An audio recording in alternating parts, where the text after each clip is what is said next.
মাগুরার শিশু আসিয়া ধর্ষণ এবং হত্যা মামলার চার্জশিট প্রস্তুত আজকে আদালতে জমা হবে বলে জানিয়েছেন আইন উপদেষ্টা ডক্টর আসিফ নজরুল। তিনি বলেন, বিচার ৯০ দিনের আগেই হবে।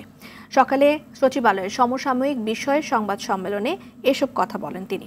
ফ্যাসিস্ট সরকারের আমলে ৭,১৮৪টি রাজনৈতিক মামলা প্রত্যাহারের সুপারিশ করা হয়েছে বলেও জানান তিনি। বাংলাদেশ ব্যাংক থেকে $২ বিলিয়ন রিজার্ভ লুট করার প্ল্যান ছিল। $৮৮ মিলিয়ন লুট হয়েছে, ৬৮ মিলিয়ন উদ্ধার করা হয়েছে। বাকি টাকা উদ্ধারের জন্য কাজ চলছে। মডেল মেঘলাকে সুনির্দিষ্ট অভিযোগে গ্রেফতার করা হয়েছে, তবে গ্রেফতারের প্রক্রিয়া ঠিক হয়নি বলে জানান আইন উপদেষ্টা। জঙ্গি সাজিয়ে যাদের হয়রানি করা হয়েছে তারা জামিন পেয়েছেন।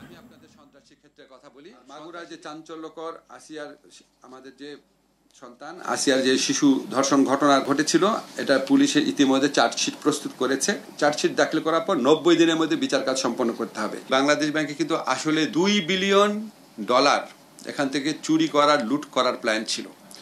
এটা আপনার শেষ পর্যন্ত করা গেছে $৮৮ মিলিয়ন।